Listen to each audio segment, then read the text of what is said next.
It is Tuesday, September 23rd. It is time to get in the weeds. I'm Jeremy Lambert. That is SP3.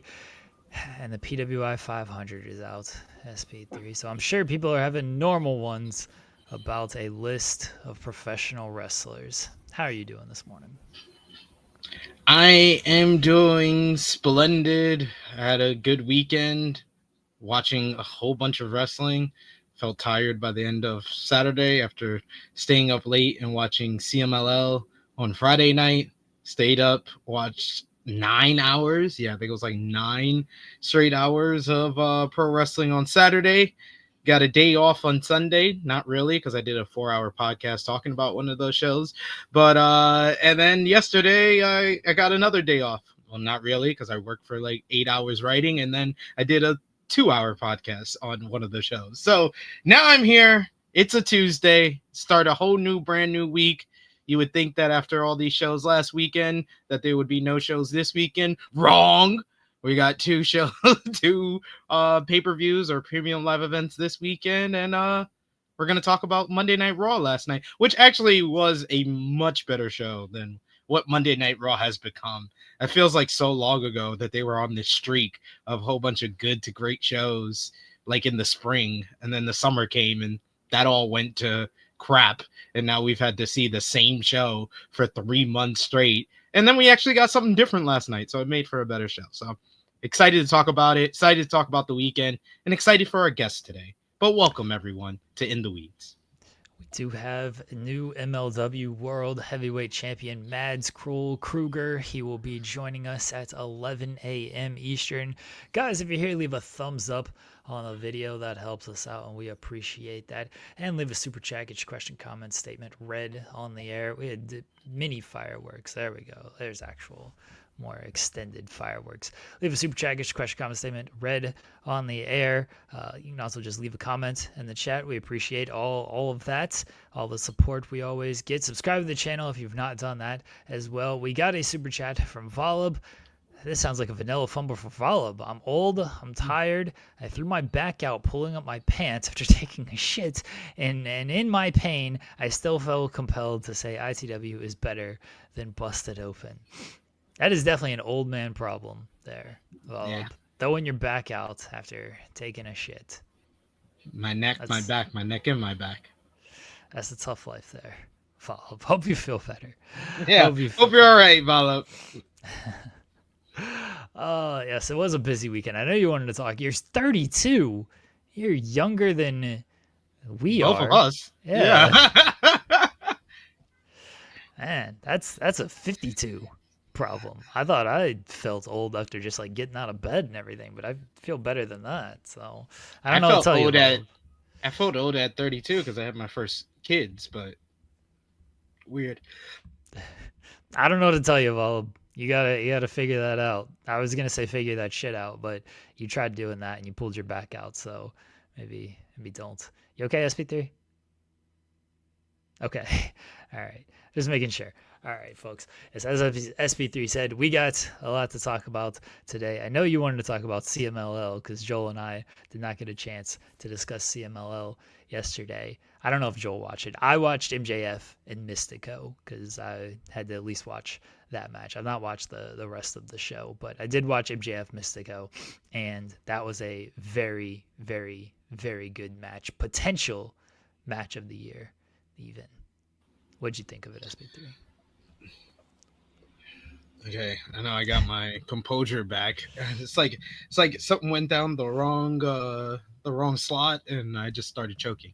But I did watch the whole entire CMLL 92nd anniversary. I'll just say anniversary. 92nd anniversary. What a show! Honestly, I thought that because of the build to All Out, I wasn't as high going into All Out as I was for previous AEW pay-per-views. And WrestlePalooza, I kind of expected what we got from WrestlePalooza. So honestly, at the end of the CMLL 92nd anniversary, I was like, they just stole the weekend. I was like, they got WWE and AEW going on. They just stole the weekend because that show was awesome. And I have a membership I have a membership on their YouTube channel, so I can watch a lot of the the regular Friday shows, the Vernis Spectacular. But the special shows, you have to have the highest membership price, which is like $35. So I was like, I can pay the extra $10 and get the higher subscription price, or I could spend an extra $15 and get it on Triller and get it with English commentary. So I'm used to CMLL, and I like the Spanish commentary because they get so into the action. But I was like, you know what? I wanted to try the English commentary. So I went to Triller, I ordered it on Triller, got the English commentary.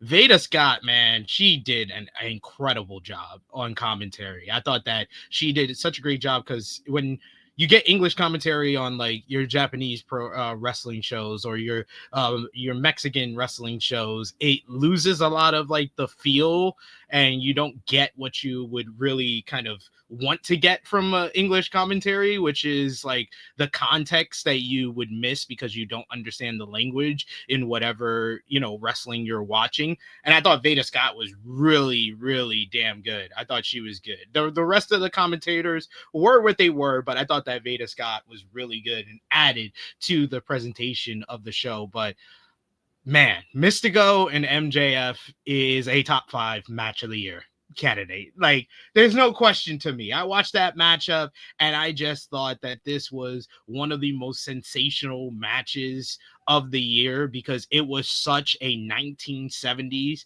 1980s old school wrestling matchup. In that, you had the ultra popular babyface, the adored hero, coming out with all the fans singing his song like he was the biggest beloved hero, a national hero in Mexico. He comes out. Then you got MJF, who is the invading foreigner, who comes out in all U.S. paraphernalia. He's got his manager, John Cruz, dressed up as Abraham Lincoln or Uncle Sam and stuff. And he's just honking it up, carnying it up the whole time, but getting as much heat as possible. So it just made for the perfect layout for a modern wrestling matchup where you had an ultra popular babyface, the well-defined heel, and they just went at it, and the pacing was on point. They really kind of escalated at the right point. Like, I was watching with a friend and he missed the opening second, so he missed how Mystico started bleeding. So I had to tell him, I was like, MJF just ripped open his mask like in the opening minutes and then hit him with the dead rig, and he's busted open the whole entire way, and there's blood all over the place. It just felt so visceral. You felt engaged in all the action. The fans were just on the ride, on the roller coaster ride of the ebbs and flows of every portion of that matchup. Anytime Mystico went for La Mystica, they were on the edge of their seat ready to pop big if he got the armbar on and would make MJF tap. MJF working the crowd, posing to them, getting as much heat as possible. This is what old school wrestling meets modern wrestling is supposed to look like, because MJF is doing moves that is very modern 2025. Mystico is moving and running the ropes in a way that's very modern 2025, but the context, the layout, the environment of the matchup was very from another time. So it was the best and perfect amalgamation of two different eras of pro wrestling, all in front of one of the loudest and most rambunctious and robust crowds that you will see in 2025. Just absolute perfection from both men. MJF put himself into the conversation, probably low end, to be fair, but low end conversation of wrestler of the year just off one weekend. Because if you can go into Arena Mexico, into foreign territory, and have this 5-star perfect pro wrestling matchup with Mystico, which Mystico is a wrestler of the year candidate himself. But I would say I loved his matches with, the trios matches with El Sky team, and the match with Bandito was fantastic. This is his best match of the year. So if you are giving a wrestler of the year their best match, the one that they're going to put on their mantle, and when people talk about mystical wrestler of the year, this is the first match they're going to talk about, you deserve some type of recognition, some type of mention. Like MJF is a once in a generation talent, the generational talent stuff that he says in promos. It's so true because he seems to be the guy that that gets the little small details and the little nuances of what made 1970s 1980s pro wrestling so special and started the different boom periods of those eras. He gets those small details and nuances and he brings it into the modern context, and he's able to flourish in it in such a great way. And he did that again at All Out with that match with Mark Briscoe, the tables and tax match, feeling like an Onita FMW exploding barbed wire death match where every body slam or little bump that they took mattered and were amplified. Like MJF, he's so special. And he finally, for the first time, we had the, him coming back and coming off of like the tail end of his title run. People were like, oh, I don't know if MJF still got it. And I thought he had a very good feud with Will Ospreay, but there was times that there was kind of like down periods where people were complaining about the American UK kind of context of it. I thought that he had good setup for a feud with Daniel Garcia, but they never really followed through on it. And we all know the Adam Cole second half of that feud, when they tried to reboot that at the end of last year, sucked. But ever since they made the pivot of Jeff Jarrett to Hangman at the beginning of the year, I think we've been on a nice ride. We had a little mood point when we tried the Hurt Syndicate stuff, and that wasn't ever really kind of explored and flourished. But the Hangman feud, the Mark Briscoe feud, and the Mystico feud are three of the best of the whole entire year. Easily in the top 20 feuds in all of pro wrestling this year. And he has three of them. So I think it is safe to say MJF is back. MJF is so in his element in Arena Mexico as well, because we know he's a good heel. We know he generates heat. I don't maybe always like the way he generates heat, but we know we can get it. And in Mexico, it's so much easier for him, especially when he's going up against Mystico, who is absolutely beloved down there. And when he can translate that into a match, I'm with you when it comes to his match quality. I think he's honestly a better wrestler than he's a better promo. I think I've said that before, so that's not a hot take on anything. It's just he doesn't wrestle as often. 2025, yeah, for sure. Because I think he's a fantastic wrestler. His promos are hit and miss. But when it comes to wrestling, he is so good at the little things and getting the most out of things and not having to do, all the big moves. Even though he did break out a Fosbury flop in this match, so he will hit some big moves when he needs to, but he doesn't always need to. He doesn't always go that route because he just makes things mean more. And you really saw that you mentioned it, the Mark Briscoe match. But if you go back and watch the Mystico match, you'll see that as well. So it was a fantastic match. If you called it a top 5 match of the year, I'm at my 2, and it's probably still Kenny and Gabe and Hangman and Moxley are still top 2 for me, and then I'd probably put MJF and Mystico up there as well. I got those two in my top 5. I say top 5 because I have 5 matches that have been rated 5+ stars this year, and that's one of them. Another one was on All Out. So the triple threat, I assume. Triple threat got 5 stars. The main event got 5+ stars. Really? Okay. All right. Main event, that was the key to a world title match that seemingly has an obvious winner is you have to get the people in the building and some of the people watching to believe there's a chance the challenger who you think is not going to win is going to win. And I think they achieved that on the reverse buckshot into the brainbuster. That got the fans in the building. I know a couple of people that I talked to that watched the show. They was like, I actually was convinced he had it there. And it accomplished all of its goals. Its goals were to kind of solidify that Hangman is the face of the company and the world champion and the superstar pro wrestler. And he went out there and had an incredible babyface performance. But more than anything, it wanted to make sure that everyone knew Kyle Fletcher is a certified main eventer. He's a certified made man in AEW. He's the future world champion in the way that Hangman lost in 2019. And you knew Hangman was going to still win the AEW world championship when he lost that match against Jericho 6 years ago. You know, Kyle Fletcher lost that match. You know he's going to be AEW world champion coming out of this matchup. Absolutely perfection on every level with Hangman and Fletcher. 5+ star. That's a top 5 match of the year for me too.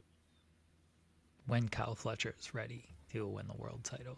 Clearly, he is ready, and clearly the build to the matchup worked, because those fans, every time he got a near fall, it was "You're not ready." I was like, that's how you know the build worked.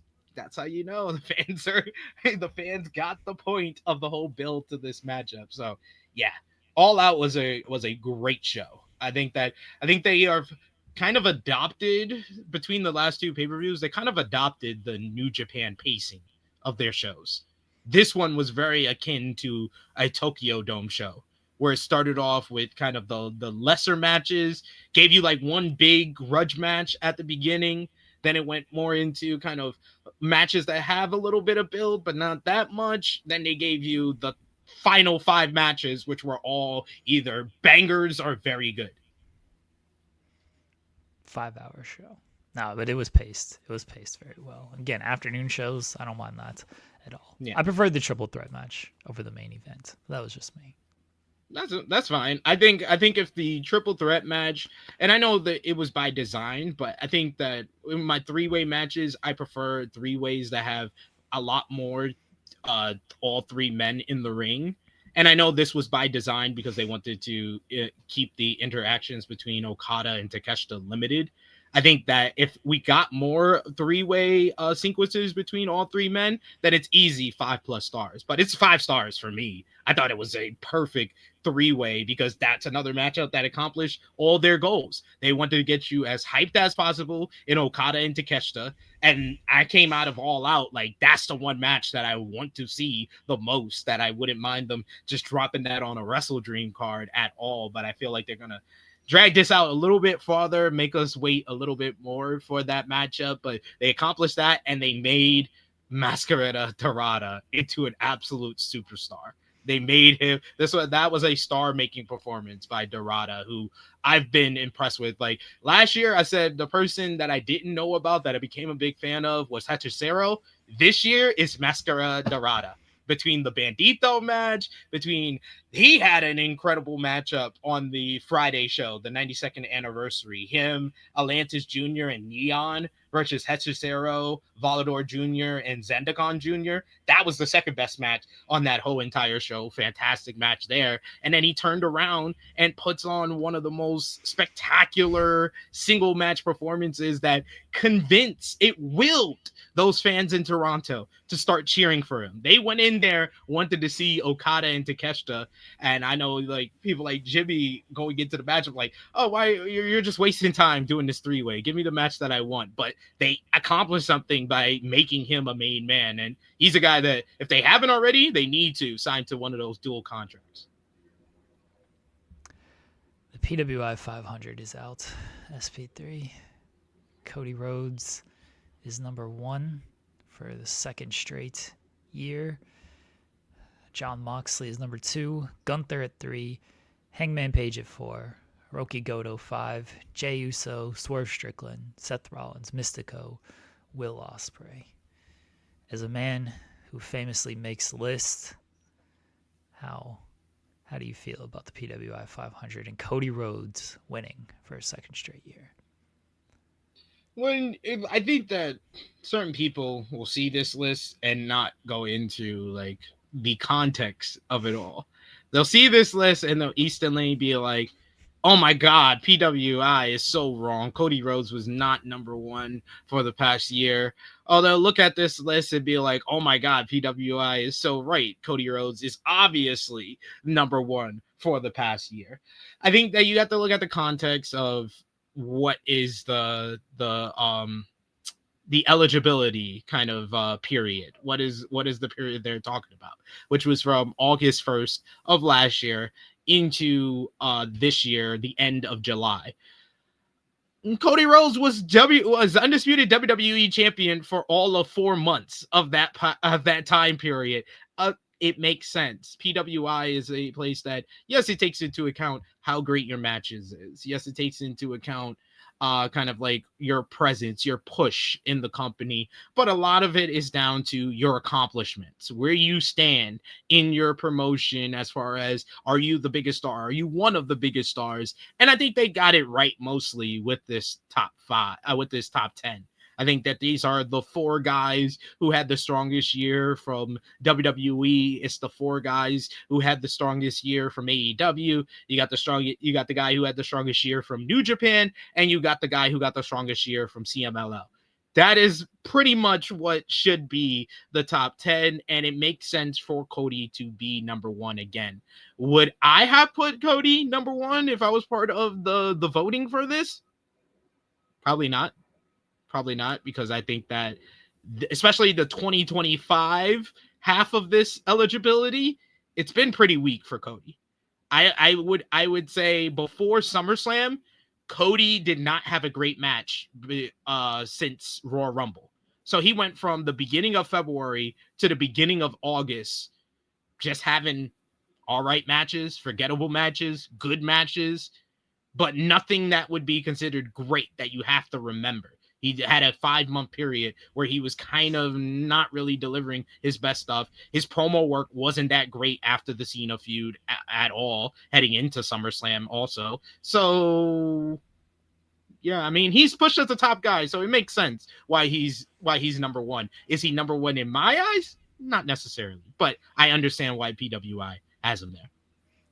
Why is Goto over Zack Sabre Jr.? Because Goto had a better world title run. But Zack Sabre Jr. won the title twice, won the G1, headlined Tokyo Dome. Like, his accomplishments kind of surpass Goto. I would say that. That's flawed logic. Zach's not even in the top 10, right? No, Zack was 13. That's crazy. He should at least be 11. If you're not going to put him in the top 10, you at least put him 11. The 13. Who's above him at 11 and 12? Oh boy. Oh boy. 11 is Kazuchika Okada. Okay? He was champion the whole time. Okay. Well, 12 was also champion for a good portion of this. 12 also had a WrestleMania match on his list as well. Joe Hendry. Oh my god! Oh my god! Oh my god! I don't know what surprised me more. Hearing that Kobe was number 11 on the PR list, or hearing that Joe Hendry got listed above Zack Sabre Jr.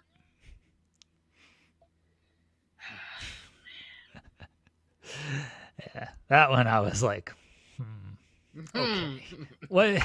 I know your criteria. I respect PW Insider that they have their criteria laid out, and so I we've had the discussion on the show before of like, what is your criteria? If you can tell me what your criteria is, then I'm more forgiving of whatever your list is. Maybe I still don't agree with it, but just don't tell me, oh, I think this person's the best. Okay, what's your criteria for the best?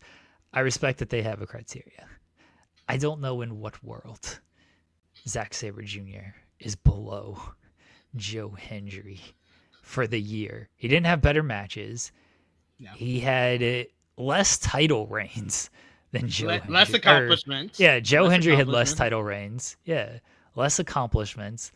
Like, are you putting that much stock in WrestleMania match? Sure. Losing he was on WrestleMania. 3 minutes. He was on the Royal Rumble.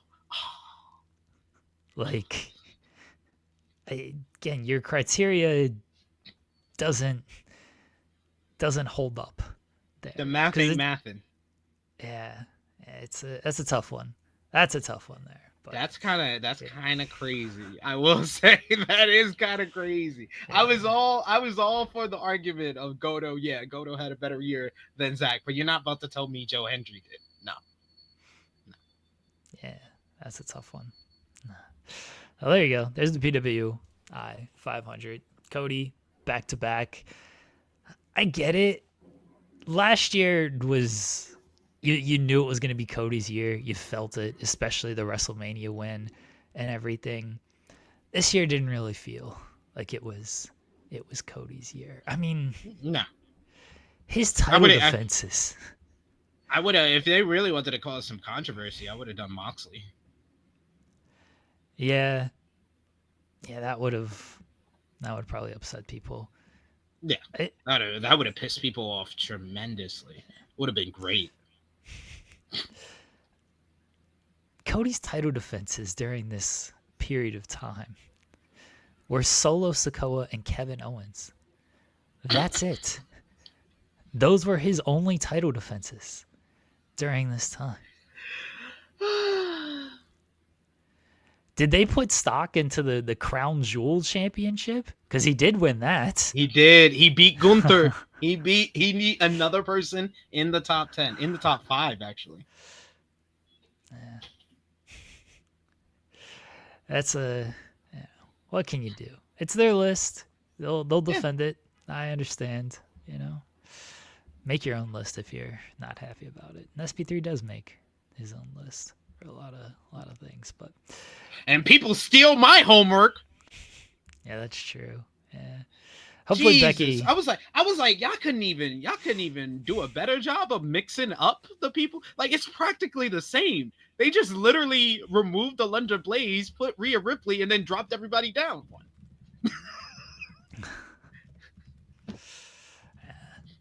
Yeah. All right, folks. What do we? Yeah, Jey Uso. Jey Uso's way too high. He is way too high. Jey Uso being above Sir Strickland and Will Ospreay is, I want to say a war crime. I think that would be as far as I would go. War crime. Yeah. He won the title. He won the Rumble. He won the title at WrestleMania. I mean, those are gonna be, worthy accomplishments there. Yeah, the match quality is not great for old Jey there. And even his push, he's gotten a good push, but I wouldn't say he's pushed to be he's a top 4. Basically, but if you go by the list, he's a top 4 guy in WWE. No, I wouldn't say that. I wouldn't say that in that time period he's a top 4 guy. No, I wouldn't say that. He won the tag titles with Cody, right? That was 2023. Okay. All right. He won the Intercontinental title. So he does have he has the accomplishments to be worthy of his spot, but above Ospreay and Swerve, when Ospreay and Swerve lap him in the better matches and even position in their company, I feel like Ospreay and Swerve are top 5 guys in AEW, and I can't say that about Jey Uso.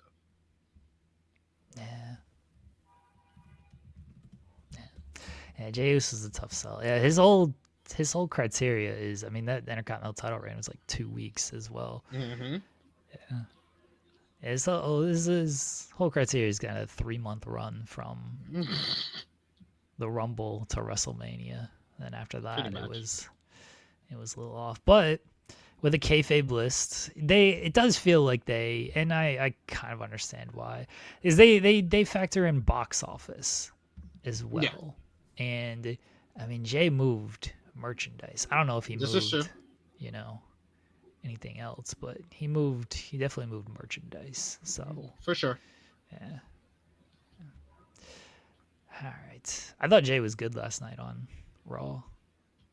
Yeah, I thought he had a good matchup. I thought the character work was good for a guy that most of us were unsure if he would even be on Raw because of the reports regarding him busting himself open in the Vision matchup at WrestlePalooza. He did really well last night, and he's showing the little signs that we seem to be actually going in a direction that I don't think is a smart direction to go in, but it seems to be the direction they're going in, is Jey Uso turning heel. I did not have that on my bingo card, and hopefully they do.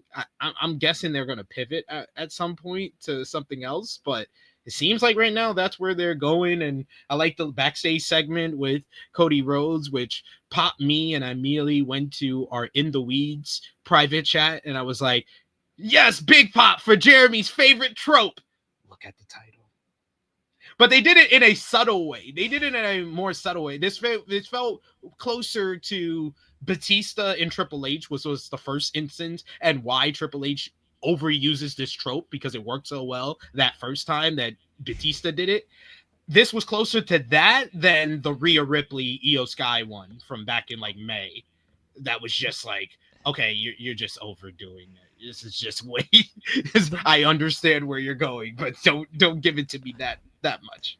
The ones in the ring are the ones that really upset me, because that's when it's like oh, let me glare it there, like while the opponent's like looking at them. It's like they're clearly looking at the title. I hate that.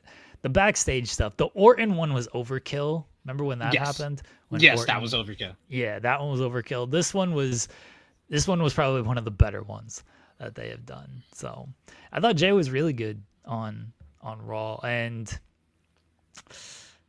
we shall see with this heel turn, though, because what if Jey just becomes... What if he just becomes like the slow it down wrestler? Like really, really slow it down wrestler. Yo, like you, that would be like the answer to the question of how can Jey Uso become worse? You say no super kicks, no spears, no dives. That's basically it right there, right? Yeah. He's just chin locks, stomps, punches. He even cuts out the ode to the Rock punch that he does. Plus, he took his shirt off in the middle of it last night. I was like, he got a nice little motion with it too. That was cool. That was cool. Yeah, he just becomes the slow it down wrestler for everything. That's what I would like to see. I would not like to see that. I kind of disagree with that. I would not like to see that from Jey Uso. I'm interested to see where this is going. I will say, for all my complaints about Monday Night Raw over the last couple of months, they have assembled a very nice collection of stories that they have going on the show. Between the Jey stuff, Jey Uso and his character, the stuff he was doing with LA Knight, and the Jimmy Uso story. Now you got maybe Cody involved. Maybe after he's done with the Vision, he goes after the WWE title. So that opened the door for that. I like the fact that they actually gave Seth Rollins something new to do. Instead of being stuck in the CM Punk vortex or Punk stuck in the Vision vortex, they were separated last night. Punk wasn't even on the show. Seth got to interact with Cody Rhodes, and we actually got to see another layer of Seth Rollins besides, I'm heel, but I really want to be a babyface still, so sing my song. I'm a visionary. I'm a revolutionary. Instead of that, we got insecure Seth Rollins, who, despite everything that he's done to put himself in position to be the top guy on Monday Night Raw, he's still not the top guy of WWE, and he knows it. So that's why he asked Cody Rhodes for his opinion. He was like, I know how these people feel about me. How do you feel about me? And I like Cody is a very smart babyface, and he's been like that for a while, but I like him turning the question back on Seth. Like, what does Seth think about Seth? It's very, very Cody coded, but at the end of the day, I like that as the response, and Seth breaking down, everything they've been through. I like them reflecting on their history with one another, and I like the closing line with Cody saying, like, out of the 3 times that we faced each other, how many times is it gonna be like that time when we were one-on-one? Is it gonna be like that? Is the Vision gonna be there for you at Crown Jewel? And out of those 3 times, how many times did you beat me? And then just walked out, dropped the mic, just walked out. That was the best Cody's come across since London. I would say London with the Cena promo. That's the best Cody's come across in a promo exchange since then. And this was the best that Seth Rollins has been used since his heel turn, to be honest. Like, I liked him in the Punk AJ feud, and I thought he was good, but he was still in the shadow of his wife because his wife was the MVP. But here he was able to stand out on his own and actually showed a different side of himself. I actually liked the opening segment. I don't love it, but I liked it. I definitely thought it was Seth's best work in forever. Like a more measured Seth Rollins instead of the over the top, like you were saying, like love me Seth Rollins works so much better for him, especially with this heel character. I'm not saying he needs to be insecure with the promos that he was doing previously, but a way more measured version of what we saw previously, I think would have played off a lot better than what we got, where he was the same guy when it came to after the heel turn. He's still visionary, revolutionary, all that stuff. But yeah, I thought Seth was great in this segment. I liked Cody. I guess it worked for this segment, but the juxtaposition of Seth being very calm, measured, like, okay, what do you think? And Cody has to do the Cody yell on everything. And I was like, all right, Cody, can you bring it down just a little bit on this? You want to know what I think? Like, come on, Cody. Like, just tone it down just a little. It'll be okay. You don't have to go high raising voice screaming at the man out there. But I like this, and I like the backstage with Becky and Seth just kept looking at the watch, and Becky was awesome. Awesome in this, like, even though that went nowhere. I was like, yeah, she's like, I want to make an example, and then she wasn't on the rest of the show. I was like, did Becky return? Did I miss something there? What happened? Maybe we'll get some digitals. I don't know. I have no idea. Or maybe she shows up on SmackDown. Maybe she shows up on SmackDown. Yeah, that's very possible. You know, the brand split doesn't matter. It's not a real thing, so it hasn't existed in so long. What are we even talking about? But yeah, no, really, really good stuff between them in regards to, you know, because I wasn't on yesterday. I do agree. I did listen to some of yesterday's show, and I do agree with you. I'm kind of over Cody Rhodes as WWE champion.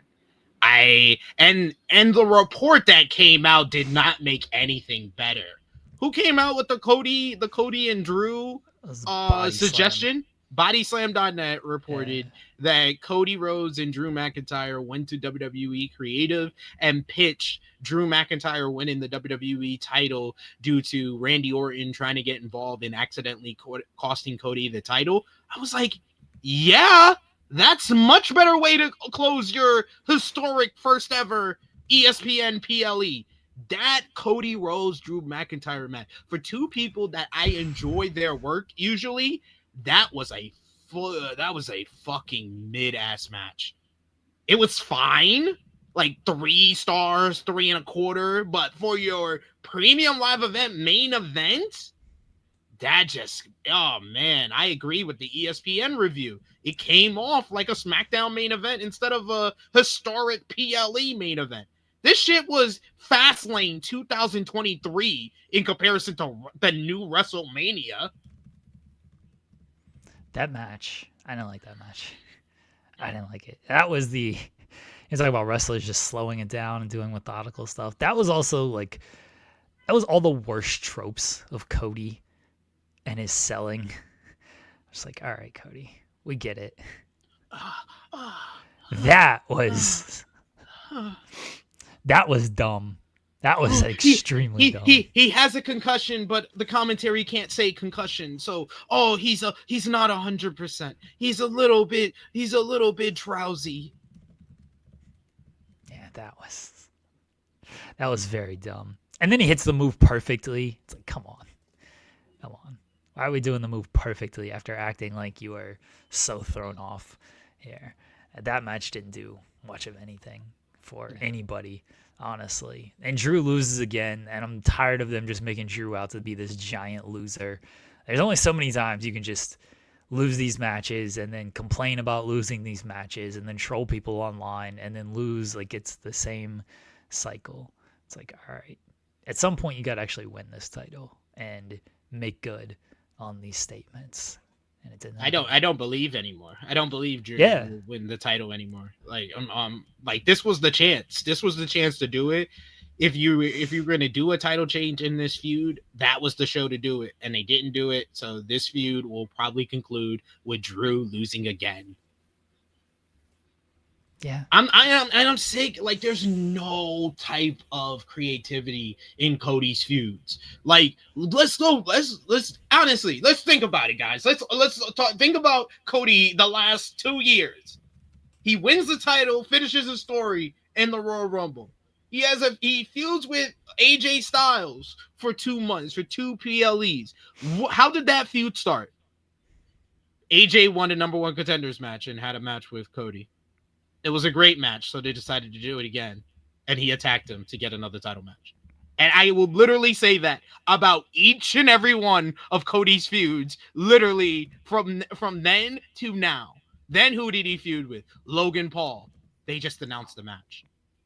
Then he feuded after AJ Styles. Who did he feud with after that? Solo Sikoa, because he came out and attacked him. That's it.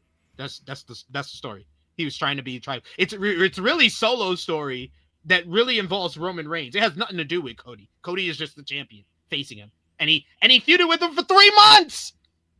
Then he's the co-star in the Bloodline storyline at Bad Blood. Then he gets turned on by his friend, which is the other way. Besides attack, get a title shot. The other way to describe all of Cody's feuds is be his friend, turn on him, get a title shot. Kevin Owens, be his friend, turn on him, got a title shot. Feuded with him for 4 months. 4 months, and lost every one of his matches. Just attacked him, got his heat back. Rewind and release. Oh, the Saturday Night's Main Event match that was live for in Long Island, it was practically the same as what we saw on Saturday with Drew McIntyre. It's the heel is beating up babyface Cody. Looks like he's on the verge of victory, but the ref screws him over, or the ref's not there. That's basically the Saturday Night's Main Event match between Cody and Kevin Owens, and the Cody versus Drew McIntyre match from WWE Wrestle Saturday Night's Main Event. I mean WrestlePalooza. It felt like a Saturday Night's Main Event. I'll be honest with you. That's how the fuck it felt like. Then you go after Kevin Owens does. How did the John Cena feud start? He attacked him, got a title shot. Yup. Then he's involved with John Cena. He's been feuding with John Cena for 5 fucking months. And then the Drew McIntyre feud started with attack, get a title shot. So if the only way we could do a Cody Rhodes feud is attack, get a title shot, or be his friend, turn on him, get a title shot, then fire the whole creative team. Fire Triple H first. Start with him and then work your way down. Because that's the fucking top guy. That's the top babyface. We can't come up with anything creative. Oh no, I know what we could do. Tell him to talk about his dad and cry. My dad?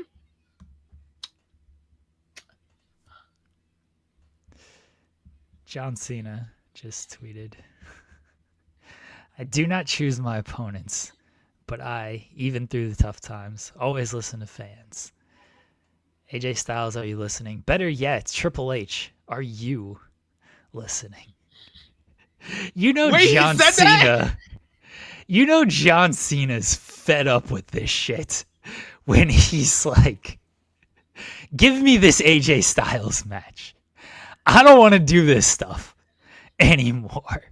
I'm going to go on social media where all I do is post inspirational quotes. That's it. That's been John Cena's timeline for like 10 years now, is inspirational quotes. And he's like, fuck this. I want to face AJ Styles. I want to see this. I can't believe this. This is awesome. This is awesome. Like 2025, we're going to go back. We're going to go back and look at 2025 was when a lot of fans got their blindfolds removed in regards to Triple H. Like, Triple H got exposed in 2025. Zeno I was saying it's a work. It might be a work. It's still great. If it's a work, it's fantastic. Well, to be fair, Zeno Hour's never been right about anything in his life ever, so I don't know why we're even addressing him. But anyway, yeah. Wait, he put it on Twitter or his Instagram? Twitter. He only posts pictures on Instagram. Yeah. Oh my God, John Cena's awesome. John Cena's just had enough of Triple H. He's like, I'm over. You have completely botched my retirement tour. You literally, like, we were joking about this previously, but it really feels like Triple H took John Cena's thing that he told them at the beginning. That oh, it would take a lot for you to ruin my retirement run, and he was like, I'll take that as a challenge. I'll take that as a Zeno Hour. Brian Alvarez has never said you're right, so you've never been right in your life. So that's what I said. Anyway, yes, I do. I think Cena took it personal when Triple H said on the post show of like, oh, we asked John what he wants to do, and this is it, and Cena's like, no. For decades, I have said I do not pick my opponents. You are not, in my final year, going to make it seem like I am picking these opponents. We ain't doing that, buddy. And then Cena, since then, he has said it many times of like, nope, they deal them, I play them. I don't pick my opponents. And now he's like, fuck it. I'm gonna get the fan support out there, and hey, are you listening to the fans? Jay Grell's saying Cena's a fraud for saying Brock should beat him, which was another report that came out that Cena said that Brock should win. Here's my conspiracy theory on that. He knew that was the wrong move, and he's like, fuck it. They're gonna blame Triple H for this anyway. Yeah, I'll lose.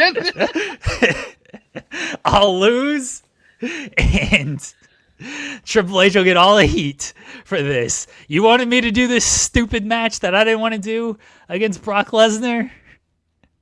Fine, I'll do it, but I ain't winning.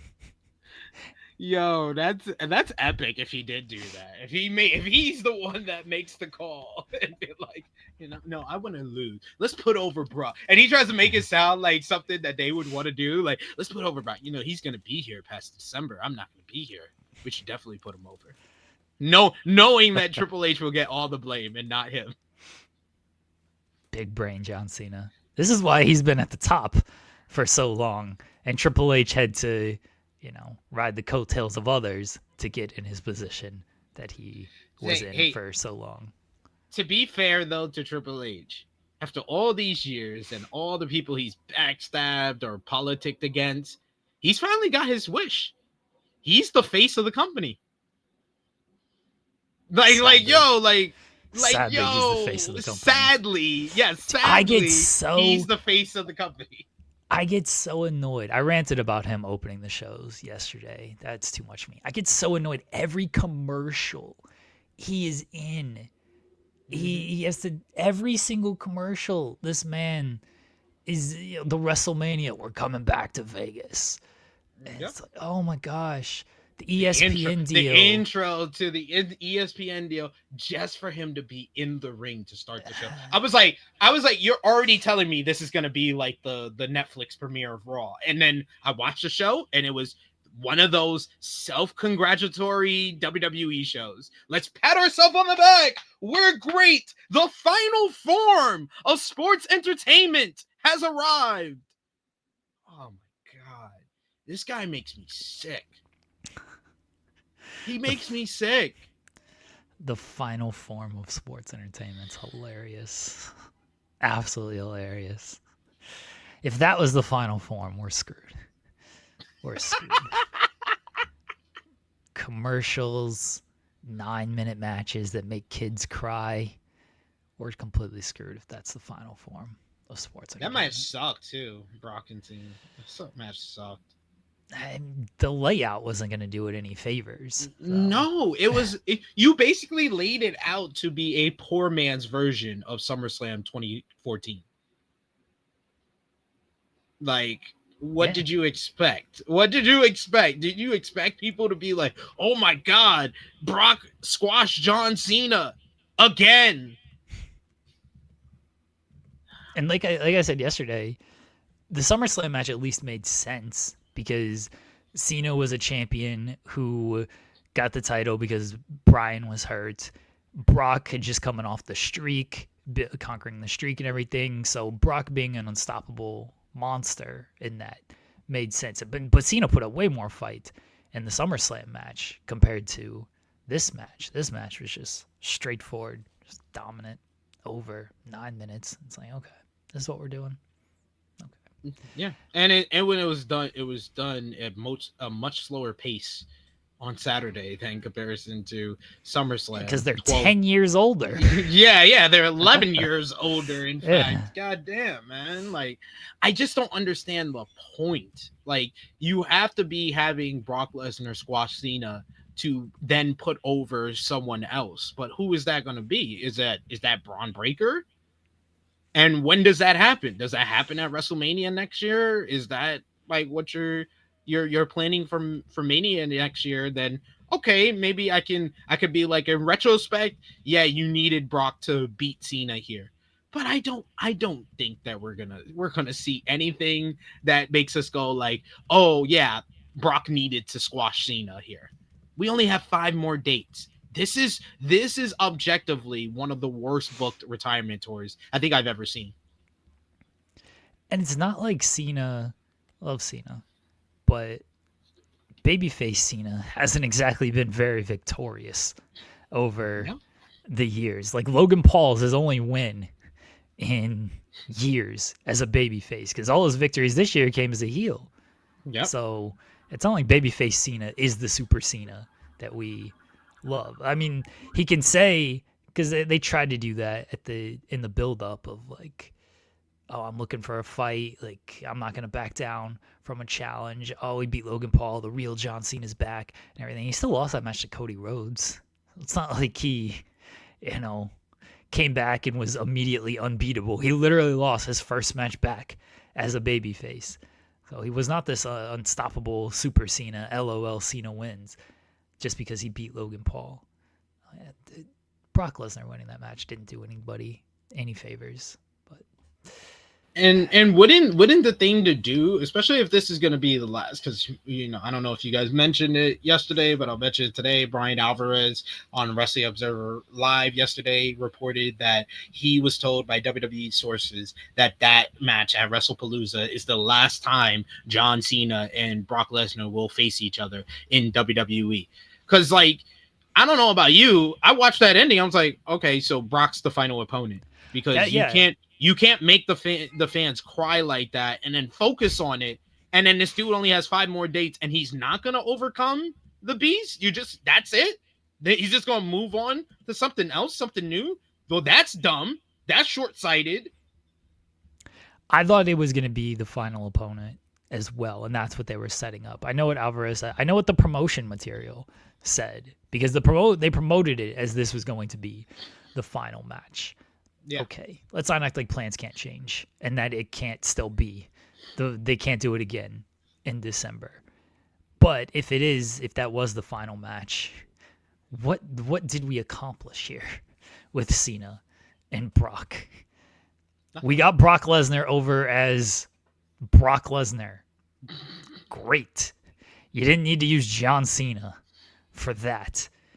But they wanted to do Cena and Brock because it's Cena and Brock. And you know what I wanted to see? I wanted Cena to actually be Super Cena versus Brock. That's one thing we haven't seen. They faced each other 6 times in major matches over the last 23 years, but we've never seen Cena be Super Cena against Brock Lesnar. He usually becomes Cena from 2003 when he's up against Brock Lesnar. Even the match that the only match that he pinned Brock Lesnar in, he was murdered for most of it and then just hit him with a chain and gave him the AA. That was the most Super Cena that we got from John Cena against Brock Lesnar.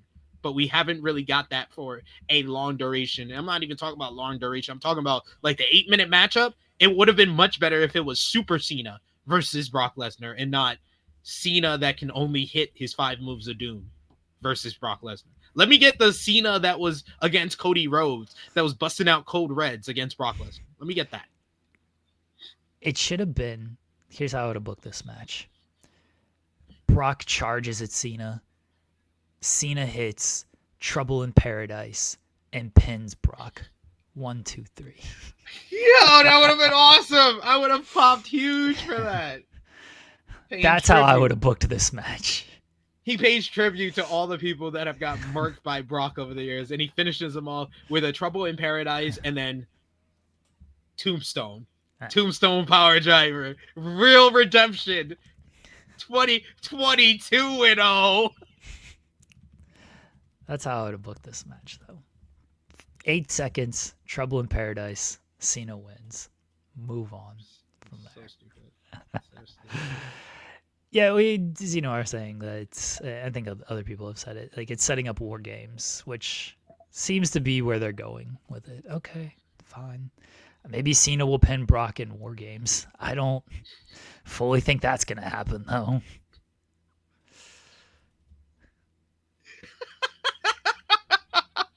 Just, trying SP3. I'm trying.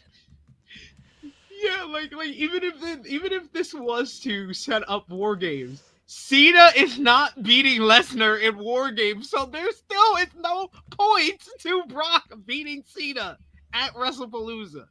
You tried, Zeno Hour, and I know you probably earned that extra stamp on your WWE Lifer card, but no. No, that is not a good enough reason for what we got on Saturday.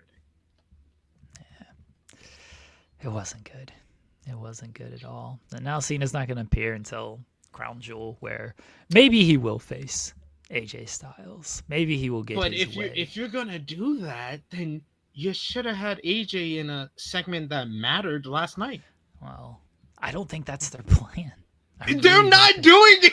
Like, what are we talking about? They're not doing this. Like, when I saw that, I was like, yeah, I saw that too. I saw the tweet, and I had already read Fightful Select, the best $6 in the game, and the rundown for Raw last night. I was like, AJ's in a backstage segment, so unless he says something about Cena, I don't think that they're doing Cena and Styles at Crown Jewel.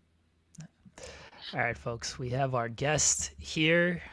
He is the new. Well, he doesn't. All right, so I got to peel back the curtain a little bit. I assume he's ready. But like he did last time, he's going to be hiding behind the mask here. I don't like using the word hiding when it comes to this man, Krule. So I assume he's ready. But because his camera is not on, I do not know if he's ready. All right, he's popping. Okay, all right. Seems like he's good to go. I appreciate it, Krule. He is the new MLW World Heavyweight Champion. He won the title, defeated Matt Riddle and Donovan Dijak in a triple threat match. He is in a House of Horrors match coming up at MLW Slaughterhouse. He is Mads Krueger. Krule, how you doing? What's up, guys? How are y'all? Good. Appreciate you joining us here this morning. Yeah, appreciate you guys. All right, so let's get into it. You won the title. How are you feeling after winning the title? And why'd you cash in the Gravity Gamble beforehand? Because that was a risky move. Risky move, but necessary. Anybody can cash in at the end of a match and win it. But, I wanted to prove the fact that I could beat Riddle and Dijak. So that was the point. Don't go in as a coward. Go in as a monster. I respect it. Respect. So do you still have your ongoing issues with Dijak, or did you beating both Dijak and Riddle, despite just pinning Riddle, kind of settle things with you and Dijak from your perspective now that you're the champion? Well, as a champion, the top guys are going to be coming after you. So I don't think it's over by any stretch of the imagination. Dijak's a competitor, so he's going to keep coming. And I know that. And, there's still 2 mystery opponents left to be announced in this match coming up. So I feel like that spot could very well be, it could possibly be him. I don't know. He tried to murder you, too. I mean, he threw you off of a building. We had Dijak on the show, and he said you deserved it. And he said he's got to try to, kill you in other ways as well. He's, Dijak's been trying to kill me everywhere we go. So that's what I'm saying. I don't I don't think for a second that it's over. I know it's not over. But like we've seen before and time again, I'm not an easy thing to kill. Did you ever, when it came to finally winning the title, you've been on our other show, Spotlight, with myself and Steven Jensen. And Jensen has been very, very much riding for, like, when are they going to put the title on Krule? When are they going to put the title on Krule? And he thought that maybe Battle Riot of you might come in after that, cash in, Gravity Gamble, win there. Was there ever a point of almost losing patience of, like, all right, when's going to be my time here to win this title? Because they've been setting you up to win this title, dating back to when Kojima had it. Yeah. I don't think I ever lost patience. I'm always of the mindset of, trust the process. I think my entire career has been a testament to that. So, it's more or less just continue to work and make sure that I'm putting myself in a position that when the time does come, I'm ready for it. So you're following in the footsteps of Matt Riddle as MLW heavyweight champion. What do you think about like what Riddle's legacy as champion will be, and how will you kind of make your title reign different from his? I think Riddle's title reign was really a story of, something that he never got a hold of, before. And so that's what his title run was really about, was, he finally captured something that, he never got and wanted. I think this one is going to be, a rebuilding kind of myself and Contra as a whole. I think we're going to see it all change, kind of redesign Contra in my image and move to another level really of what the group potential is. You had a very busy weekend.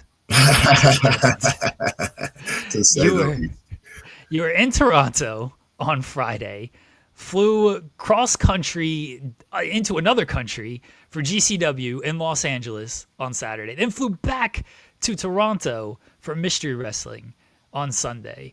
I mean, I know how, like, kind of physically it's possible, but also how. Man, I just love it, dude. I don't know what else to say. Like, now it's been a long time waiting for these days to come. So there's never a moment for me while I'm in it of, I'm pumped. I'm just motivated start to finish. I crashed last night, when I finally settled down, so like there was things that had to be done even when I got home Monday morning.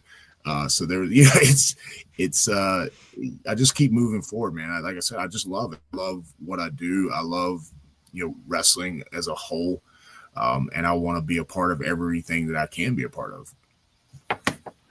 So, like you said, you got the big matchup, the Chamber of Horrors coming up, and you got some interesting challengers already announced. You got Mr. Thomas, you got C.W. Anderson, you got Matthew Justice. How do you kind of view the current field of challengers that you have yet, and what do you kind of expect for them to bring in this style of matchup? Well, this match is built for me. This is my playground. But, C.W. Anderson, an ECW guy, he's not foreign to what this chaos and violence is gonna entail. And, obviously Matthew Justice, hey, he knows exactly what's coming. Mr. Thomas is a guy who probably isn't accustomed to that world. But also, you look at the run he's been on for the last 6 months, and he's really starting to make a name for himself within the company. And so I think, he could be a surprise in this to what he's capable of. And I think he knows he's got to rise to that level of violence with us. Have you studied the first Chamber of Horrors match in WCW? Yes. What were your thoughts on that match? Because that's a very, very famous match for good reasons and bad reasons. As someone who enjoys that kind of stuff, I love that match. But what were your thoughts on it? Oh, of course I love the match as a kid. But I don't know if we'll see electric chairs or anything, but it's, maybe, hey, I'm gonna tell. But no, it's pro wrestling, right? And sometimes things work, sometimes they don't. But guess what? We're still talking about that match how many years later? Whether good or bad, the memory is.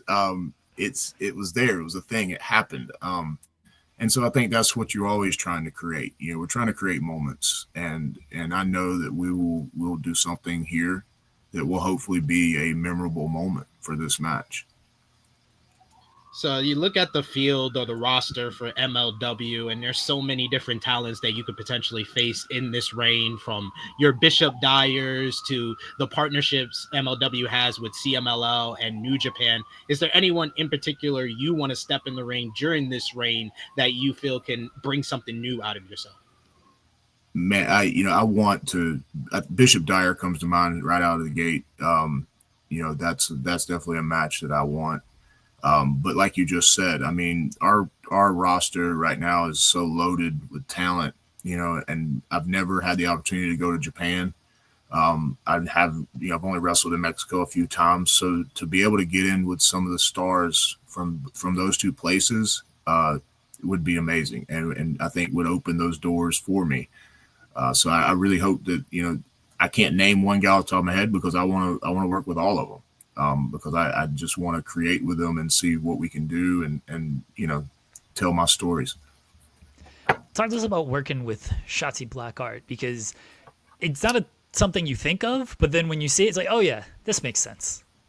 And how, look at what's happening in the moments that we're having across multiple promotions, right? Like it's kind of happening naturally. And I don't think neither of us saw it coming. It wasn't something that we necessarily thought about and like, hey, we should do this, but it just keeps happening. And I think there's something to that. And I think there's something we could build on there in the future. I mean, she's with MLW now, so that's exactly right. Are we teasing Shotzi in Contra unit potentially? Can't say. I won't ask you to spoil too much there.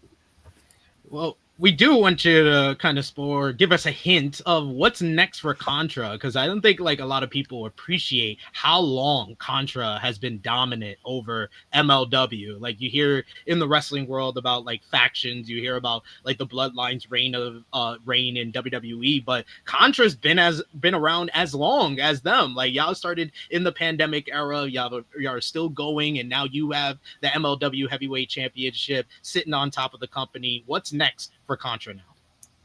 It's I'm going to recreate it in my image. Jacob Fatu was the leader at one point, and there's levels to this thing. There's always, and it's time for it to grow. It's time for it to become something new. And like I said, I think recreating it in my image is what's best for Contra, and we'll start to see that process happen. PWI 500 came out. I saw you mention it. You were 58 and you beat out Adam Priest. But I know you got a lot of love for Adam Priest. But what are your thoughts overall on the list and then being 58? People always go back and forth on that list, right? About what it means, and to me, it shows that people appreciate the work that I've done. Right. That's what it really is about. There's fan polls everywhere. State, years ago, I was the Georgia Wrestler of the Year. And, that was a thing done really amongst the business itself. The guys made those decisions. Right. So, it's just a thing that shows that, you're appreciated. The work you've done is appreciated. People are seeing it. And yeah, they really just put Adam at 59 because that's how old he is. But, but no, it was, hey, listen, that was cooler to us than the number was just me and him together because, that's my boy. So you get a lot of comparison to horror film villains or monsters. And, we just brought up PWI 500. We need the Krule top 5 homicidal monsters from movies. Oh man, Jason Voorhees, obviously. I think Art the Clown's got to start rising up the ranks as a top guy in that in that film. Obviously Freddy Krueger, Michael Myers, and then I was always a Leatherface guy. I love Leatherface. Was his psychologically speaking, Leatherface was one of the deepest characters I think that you don't really get that appreciation for. Because who knows if he was even wanted to do the things he was doing. I always thought that was cool in the way they presented him. It seemed like sometimes he was almost hesitant to want to kill people, or like it bothered him. You know what I mean? Like, Jason just slaughtered people, but there was something different with Leatherface. Okay, I don't remember if we've played this with you, with partner promo Punch in the Face, but we've done Twist on it before, where we've done like horror movie villains and things like that. So I'm gonna go with that. So it's gonna be team up with. So you and this other horror monster villain, you are going on a murder spree with this person. There's going to be battle, so you have to kill this horror monster. And then what was the third one on this? Because you can't really promo against another horror monster. So we'll do 2 kill. Yeah, it's horror villains. It's 2 people you gotta kill. You gotta kill 2. Yeah. So you gotta kill 2, and then the other person you're going on a murder spree. I'm gonna murder spree with Jason. Okay. I think that would be the most. You guys just slaughtering everybody. Yeah, right. Yeah. Exactly. I think I would fight Freddy. I think that would be an interesting fight, just because of the psychological warfare involved. And now I'm thinking about it from a storytelling standpoint, right? So now I'm thinking about the stuff we could shoot with that. Like, that would be fun. And then I'd probably want to fight Leatherface too. I think it would be a fun one. There you go. Yeah. We need more murder. I've always been advocating for murder on this show. As much as I don't want to see you die, I respect that Donovan Dijak tried to kill you. Have to. Charles Mason, he's a big fan of murder as well. He is. Yep. Yeah. So, the beauty of a monster is, guess what? You can murder them, but they always come back. That is true. They do. I do need you and Charles Mason though to continue to wreak some havoc. There is no doubt that that's going to happen. Yeah, I like that. I like that pairing there. Where that's a scary sight. It is. Krule, we appreciate you joining us here today, everybody. All right, so people want me. So I have this idea. It's called Ring of Hallucinations. It's a federation where it's basically based on drugs, but we do like a lot of murder and stuff. Dijak's in, Bishop Dyer is in, so we're just basically rating the MLW roster at this point. But I don't know. Can I get you in on this? Yeah, it's a lot of murder. It's a lot of murder, and it's a lot of, the fans are on some type of hallucinogen during the match. It's less wrestling, more cinematic murder type style things. I think if they're on hallucinogens and I walk out there, I'm probably going to have to murder people. So. Imagine you're on something, you just see Krule coming out. Like, we got it right there. All right, so we've now signed Krule. I don't know how Court's going to feel that I'm stealing all his talent. We'll have to deal. As long as you don't book it on the same day, then I think it'll be fine. Yeah, we'll be all right. Yeah, MLW is going to be like, I don't think we can offer you guys any more talent. You keep poaching them for your federation. If we stop getting MLW interviews, everybody, now we know why. You know why. Thank you, Krule. We appreciate it. As always, again, new MLW World Heavyweight Champion. He'll be in action, MLW Slaughterhouse. It is Saturday, October 4th. He will be in a Chamber of Horrors match for the MLW World title. We got Matthew Justice, Mr. Thomas, C.W. Anderson, and 2 mystery opponents in the match. Krule, let everybody know what else you got going on and where they can find you at. You can follow me on any social media outlet at Atrocity Krule. And then this weekend I will be at a Comic-Con up in Indiana with Midwest Premier Wrestling. Never worked for them before, first time, but it's a Saturday, Sunday. I think we're doing some traveling those 2 days, 2 different places. And then obviously we come back next weekend with Revolver on Friday night in Dayton, Ohio, and then MLW LA for the match of the with who knows what's going to happen there. And then Sunday back to Nashville for Pro Wrestling Symphony. So it's going to be I've got a busy month. October is monster season. So, I'll be everywhere. I'll be doing some more cross country flights, I'm sure. I expect you at Shotzi's horror show. I don't know if that's been announced. I know the show's been announced, but Yeah. hopefully we see you pop up there as well. Shout out to Pro Wrestling Symphony. Our guy Connor Casey as a big hand in that. So it was cool seeing you there. You faced Colby Carter last I time. did. Yeah. I What a believe. great talent he is too, Colby. I think I look forward to see what happens with him as he continues to grow. Yeah, they're based in Nashville. They run, I think, the last Sunday of every month. It's either the first or the last Sunday. Connor's gonna kill me because I don't remember. But yeah, shout out to Pro Wrestling Symphony. Krule, thank you. Be safe with your teleportation out there. It's wormholes, man. Nobody knows it. So the secret is really, if you go to the big city, if you find a country dive bar in the basement, that's how I teleport place to place. So. Oh, is it like behind the jukebox? It is. Oh, okay. Oh man. Is it like what Lex Luthor used in Superman? Yeah, similar.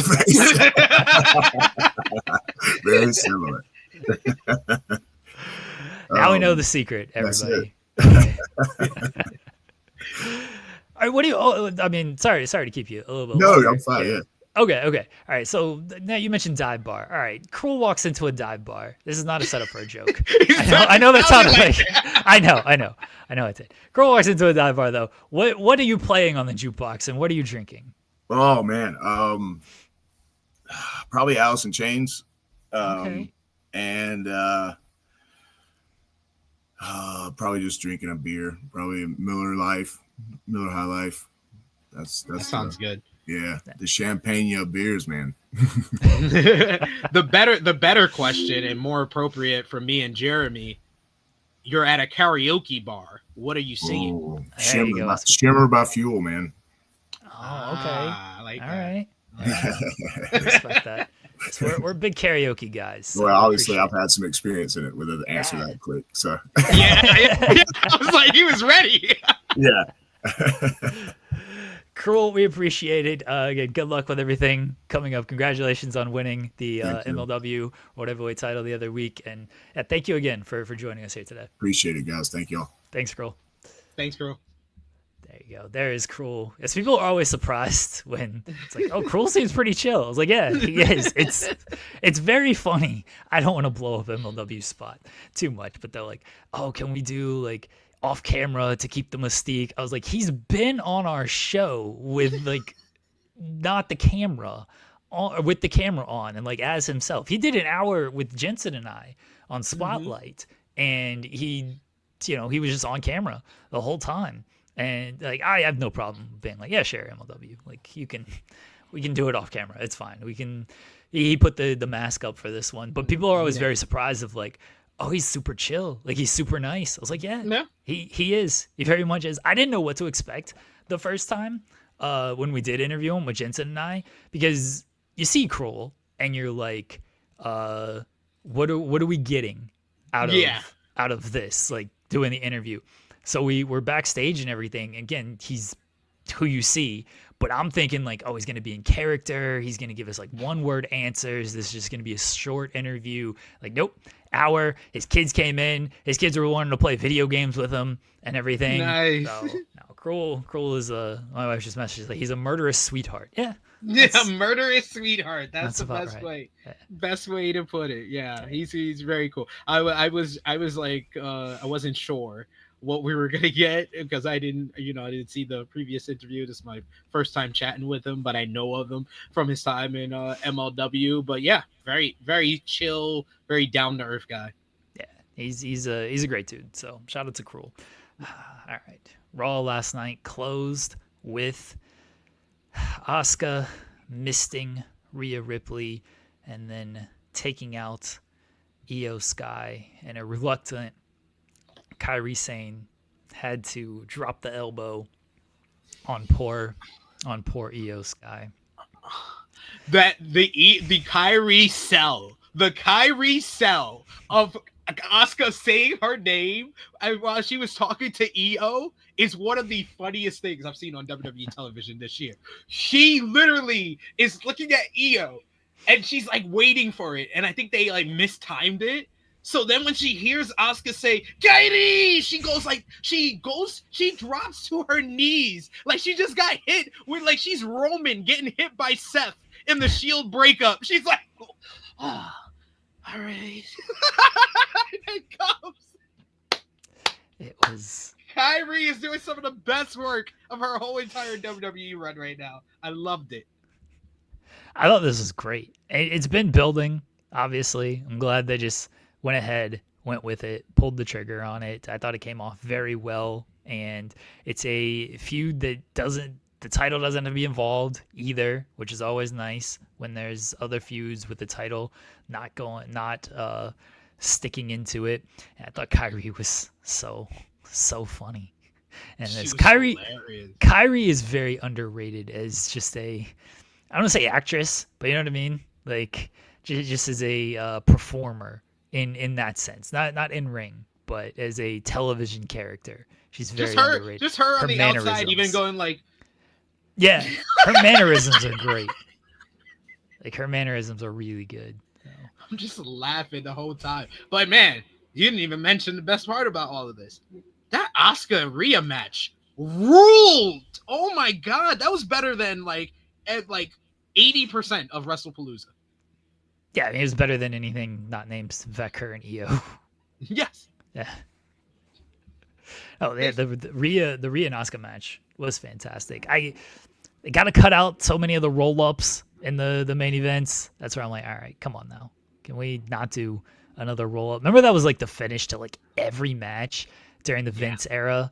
Like a distraction roll-up. It's like, oh, what are we doing? Another one. And it's getting to that point a little bit here. But it at least worked for this match. Sometimes they do it just to do it, but it at least worked for this match. Because it protected Asuka at the end of the day, who was the one who is basically now it's her and Becky as the two top heels in the Raw Women's division right now. So I thought it's been built very well. Everyone knew it was coming, so you didn't get that like the big surprise pop for the betrayal. But they did boo Asuka. They gave her some heat. They love Rhea. They were in love with Rhea right from the start of that matchup. That's why they were rocking for that whole entire matchup, which added to the environment, the atmosphere of the bout as well. But I thought that Asuka got good enough heat. I thought her bullying and bossing around Kairi got me interested in Kairi's character as well.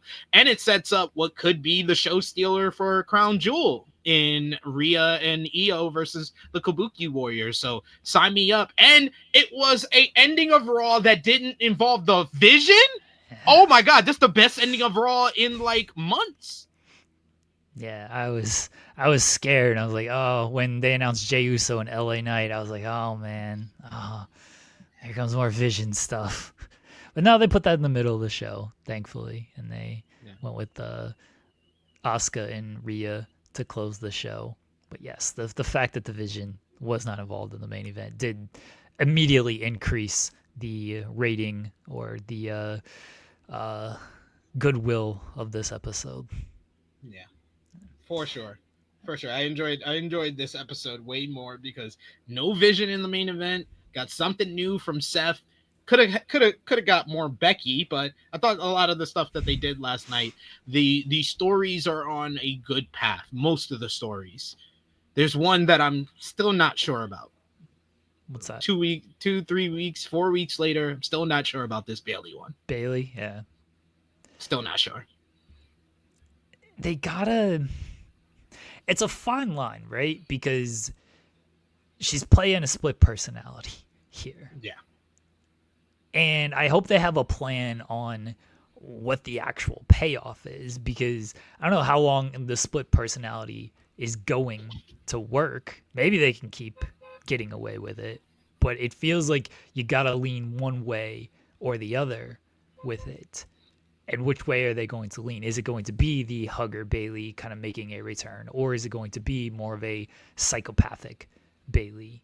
Which we've seen Bayley as a heel, but I'm saying like, you know, an actual psychopath that comes out there. Like, can we get that? So yeah, they gotta when they actually pull the trigger on it will be something. And I could live with it getting a little away from Lyra. The Lyra Bayley stuff has kind of run its course for me. Especially when you think like how I think, my mind just starts roaming during certain stuff. And once she invited Lyra out to the ring with her, and Lyra standing in her corner during this matchup, and I'm reminded, I was like, oh wait, Bayley and Roxanne were feuding earlier this year, like around February on NXT. What was Bayley doing on the main roster then? She was challenging for the women's intercontinental title against Lyra. They've been feuding for 6 months. Yeah, they didn't even rep for. I mean, maybe they did. I didn't pay attention too much to commentary, but yeah, remember when Roxanne came out as the hugger? God, what a waste! That was absolute waste. That was a good stuff too, and. Yeah, no. See, I like the Bayley storyline because it's something a little different and something new for Bayley. But again, I think they got to be careful of when they actually pull the trigger on it and what side they're going to go with on it. I'd like to see her, even if it's just a backstage interaction, something with the Asuka and IYO stuff, because I mean that is in Kairi, that is still Damage Control. I know Damage Control doesn't exist at this point, but certainly IYO is someone who, because Bayley is now about making amends and everything, at least that one side of her is about that. So talking with IYO about things, and seeing kind of where they're at together after the betrayal a couple years ago.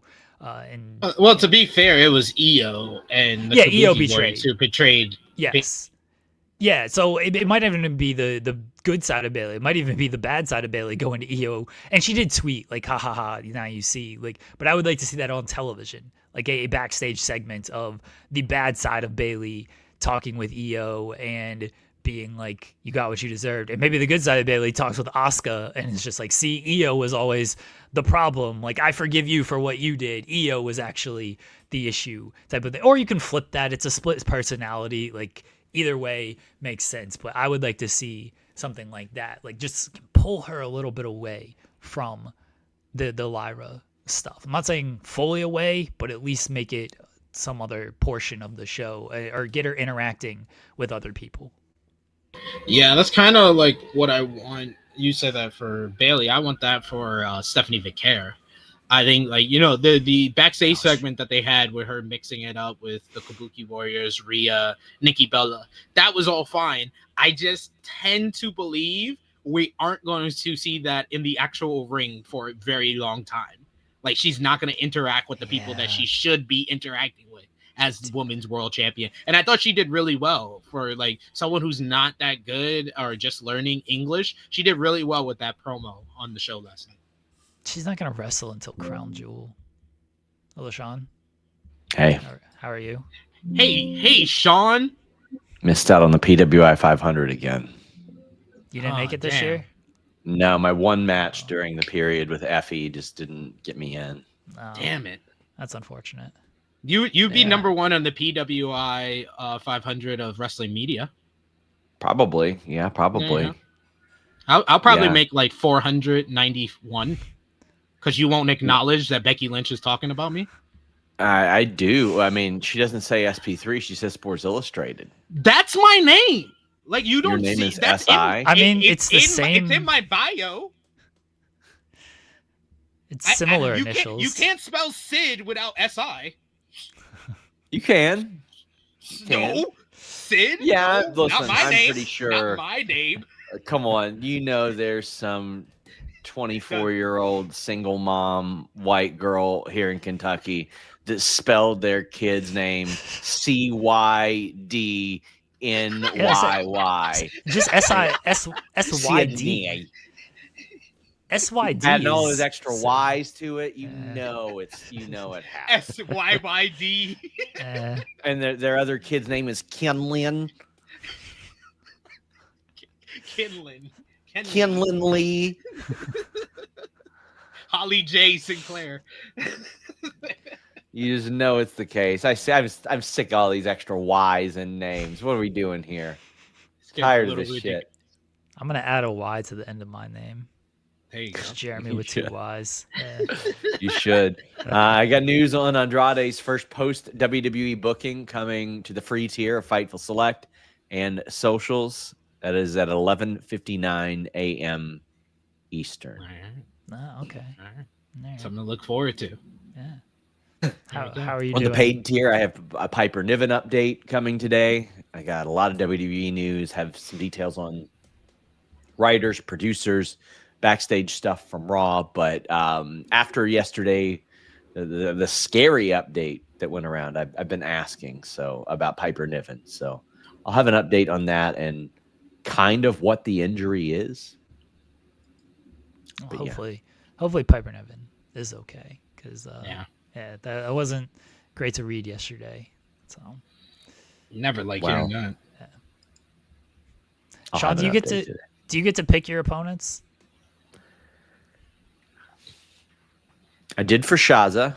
Yeah. Because I mean, but here, let me tell you, this is how it went. Like you all can go back and watch the. Oh wow, I haven't had an alarm set for now. My bad. You can go back and watch like the show we did, but I can't remember who it was that asked me like, hey, what would it take for you to do a match? And I just said, oh, somebody I trust. Have to donate to charity, and I need some time to prepare.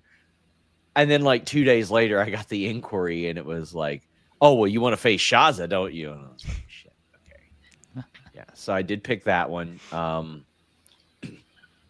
Who else did I wrestle? I did the Battle Royal for Squared Circle Expo.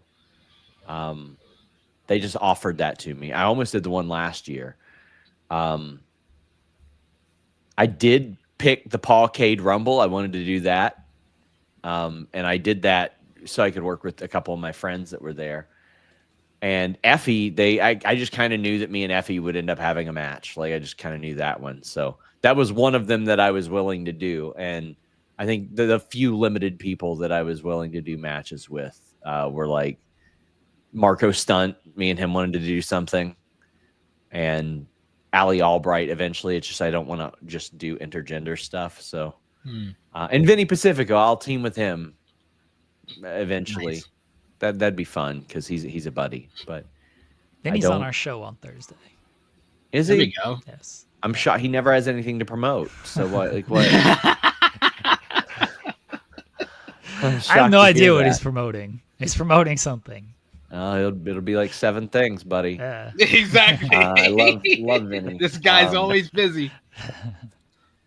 Yeah, but I don't pick my opponents. But I would like to say AJ Styles, unless you're a coward, come have a match with me. And I hope Triple H is listening. Are you listening, Jimmy Van? Are you? Probably not. Yeah. He's not. Hopefully not. Hopefully Jimmy be- doesn't listen to this show.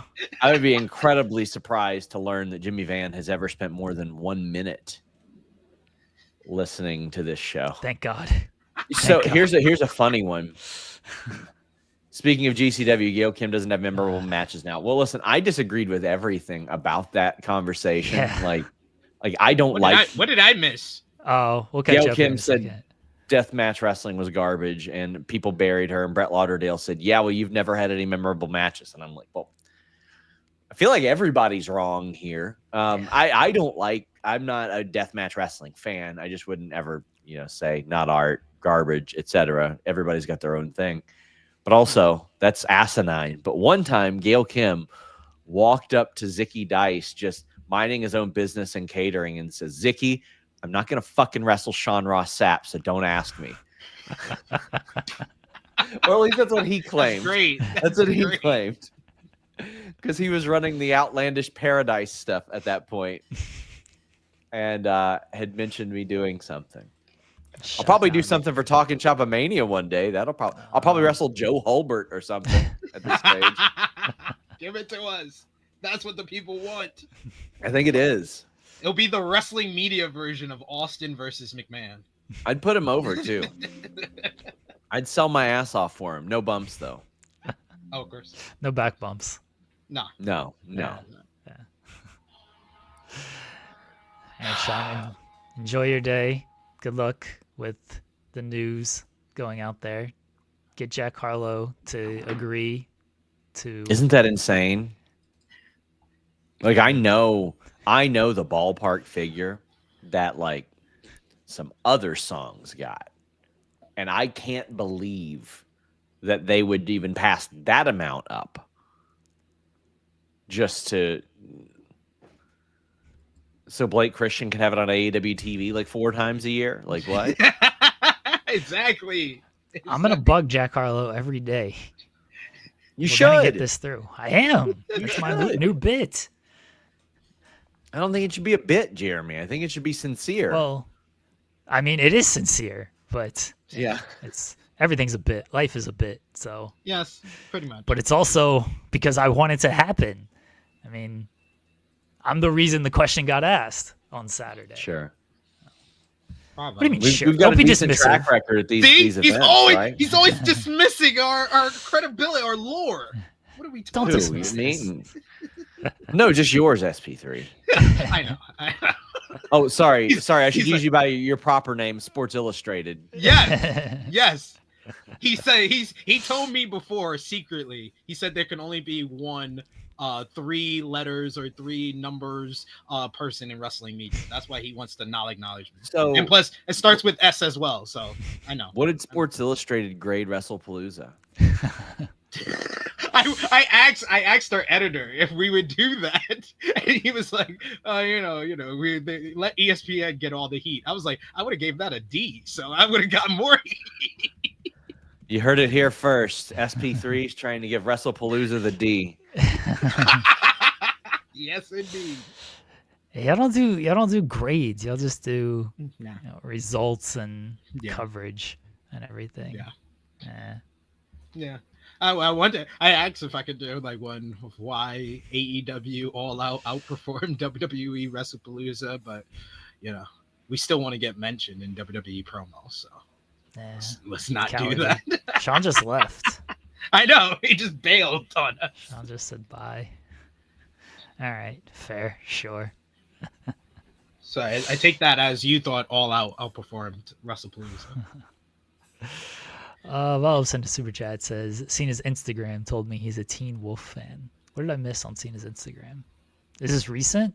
I'm sure he posted a picture of Teen His Wolf. last post. Yeah, his Oh. last post, I think. Okay, sure. I don't know if Cena's a Teen Wolf fan or just he just posts pictures of Teen Wolf because why not?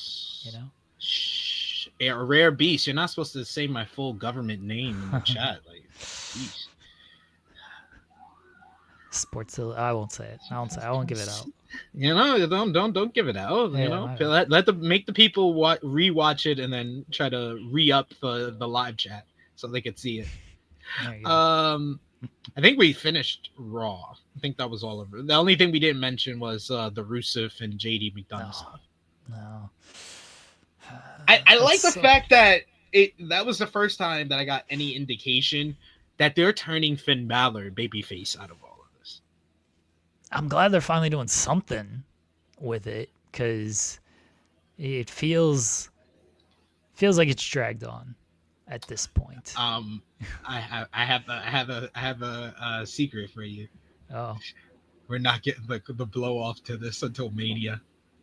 Oh gosh. I think Mania they're doing Finn as the Demon versus Dom for the Intercontinental title. Okay. Probably not for the Intercontinental title because I don't think they want to keep the title that long on Dom, even though I wouldn't be surprised. But yeah, that sounds. I mean, fine, but really. Yeah. Really. Yeah. We did, in fact, talk about Rollins and Cody promo. Yeah. So once again, Xeno Hour, you're wrong. You've never been right in your life. Ugh. Yeah. What are you doing, Xeno Hour? Stop it. This is why Brian Alvarez is gonna bury you for a 4th time.